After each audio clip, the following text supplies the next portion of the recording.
Hello class, welcome to week 8 of BUAD 301. This week we're going to look at a few different sections. We're going to look at chapter 12, which is business meetings at work. This is a chapter that you're going to need to read. This chapter will help you understand the foundation of having success with business meetings at work. It will give you some nice tips and tricks to understand what is required, what you need to know. It will really help you moving forward in a business communication environment.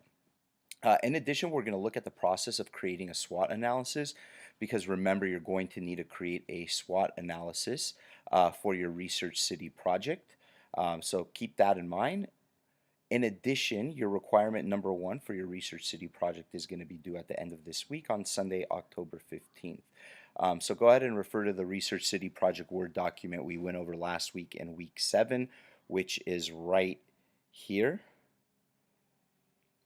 The BUAD 301 Research City project. So once you click on this,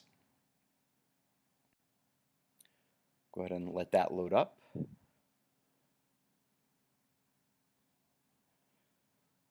When you scroll down here for the different requirements, sorry about that, my computer is lagging a little. Requirement number 1, your professional email to Professor Papulius, which is worth 10 points. It's due Sunday, October 15th by 11:55 p.m. So this is an email to me you need to send.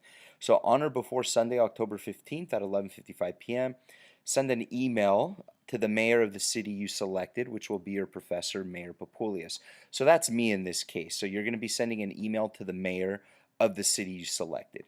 You will discuss the business you chose and why you feel this business will work for the particular city. So maybe have about, a good amount of information on the business you chose and why you feel this business will work in the particular city.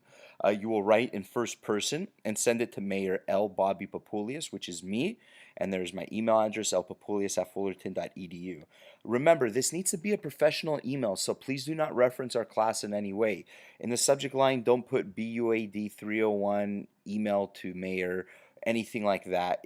You want to make sure this is professional. Use a proper subject line. Use proper salutation. Dear Mayor Papulius or dear Mr. Papulius. Write your email with your sign off as well and signature. So please keep that in mind. This needs to be a professional email. I'm going to read it as if I was the mayor of your city, and you need to write it as if you were this business owner and you are describing the business you chose, and why you feel this business will work in the particular city. So please keep that in mind.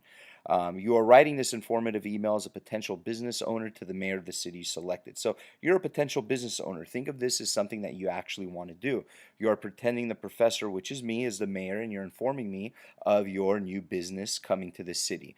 Remember, late assignments will not be accepted. In this case, late emails will not be accepted. So please make sure to complete requirement number 1, which is professional email to Mayor Papulius by Sunday 10:15. You can send it to my email address. It needs to come in by this time. Please do not send it after. If it is after the 11:55 p.m. deadline, it will not be accepted. It needs to have a date of October 15th or before to me. So that is requirement number 1 you will need to complete. So tasks for you to complete this week. Watch the weekly class video lecture, which we are recording now. Make sure to read chapter 12 in your textbook. This will give you a good foundation of business meetings at work and what is expected. I also want you to watch the SWOT analysis video below, which is right here. In addition, complete requirement number 1 for your Research City project, located under the files attachment for week 7, which is what we just went over right now. You also need to read Business Writer Handbook, the meetings section, which is listed alphabetically in your book. This will help complement chapter 12 in your textbook. They go hand in hand. Then review the Chick-fil-A graded notes from your in-class writing assignment number 1. Your assignment will be released this week. I am finishing grading the assignments, so you should be getting your assignment this week. That way you could use the notes on your first in-class writing assignment and apply them to your second in-class writing assignment, which we will be doing the following week. Which leads into read the hydrofruit case in your casebook. This is the case you will write about at our second live meeting. Please come prepared to class on Friday, October 20th. You can use the case during the in-class writing assignment, but only the case, no notes. So please be prepared to open up your casebook on the computer if you need to access it. Don't come up to me 2 minutes before we start our in-class writing assignment and say I'm having trouble accessing my case. It's not letting me log in. This is something that you need to come to class prepared for, able to access. And as a reminder, we have our mandatory live class meeting next week during week 9 on Friday, October 20th. Please see the syllabus for the time and location. So remember, we're not meeting this week during week 8. We're meeting the following week on week 9. So during week 8, you will prepare by reading the hydrofruit case in your casebook, and you will also prepare by reading the notes from your graded Chick-fil-A case that you first wrote in our first in-class writing assignment. Please make sure to be on time for your in-class writing assignment. During the first 10 minutes of our class, of our second live class meeting, you're going to sit with your assigned groups and you're going to discuss your project. I want you guys to kind of take this time to, reconnect with your group, figure out a following date where you guys can meet, work on your group project, and go from there. And then the last hour of class will be used to complete your in-class writing assignment. So let's go ahead and take a look at the SWOT analysis template. So after you watch this SWOT analysis video right here, it's about 5 minutes long. It's gonna teach you the basic foundations of how to write a SWOT analysis. And once you learn how to write a SWOT analysis, this is how one should be. What I did was I went ahead and I uploaded the image here, which is a template, and this downloadable link is this image right here. So I have it right here in titanium along with a downloadable link. So your SWOT analysis template, remember each section should contain 3 to 5 bullets. So you have your strengths, the strengths of your company or your product. So you're going to list your strengths here. Remember that strengths are internal. So these are just things that are internal within the organization. Same thing with weaknesses. List weaknesses here. Remember, weaknesses again are internal within the product or the organization. Then you're going to list your opportunities. Remember that these are external things that the company could take advantage of. So what opportunities are out there that your company, your business, your product, whatever it is, or your service can take advantage of? And then, of course, your threats. So list some threats here. And these are things like competition, maybe regulations against your product or your service.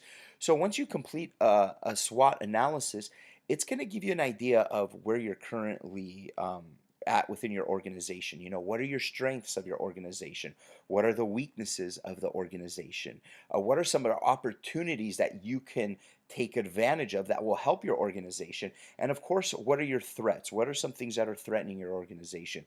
And when you complete a SWOT analysis, this kind of gives you an overall idea of where your company currently stands. What are some positives, some negatives, future things you can work on, and future things that you need to take care of and anticipate so you don't have a negative effect within your business. It's always great to conduct a SWOT analysis, and remember, you need to include one in your city selection report that you're going to be completing. So please make sure to complete all these items this week. I wanted to make sure that you guys had a good balance this week and not throw too many things your way. This week I wanted you guys to really concentrate on reading the hydrofruit case, familiarizing yourself with it inside and out, because remember, the following week at our mandatory live class meeting number 2, you will be writing on the hydrofruit case in your for your in-class writing assignment. Again, if you have any questions whatsoever, I have all my contact information up here. Please shoot me a text message on my cell phone. You could call me on my cell phone or even shoot me an email. I will usually respond pretty quickly. I want to make sure that you guys have all the help that you need. Again, my office hours, it says here it's Monday and Wednesday, 12 to 2 p.m., but that's actually not true. My office hours for you guys are 7 days a week. I want to make sure I'm available to you for any questions whatsoever. I'm available anytime from 7 a.m. to 7 p.m. at night every day. Feel free to contact me. If I don't email you back right away or text message you back right away, I will do once the new day begins. So if I get an email or text message a little bit late in the night, I'll usually respond back late the next morning once I'm up and my day begins. So again, I wish you guys all the best of luck this week. A reminder, we are meeting during week 9, and you also have your requirement number 1 for your Research City project due an email to me by the end of this week. I want to wish you guys all the best of luck.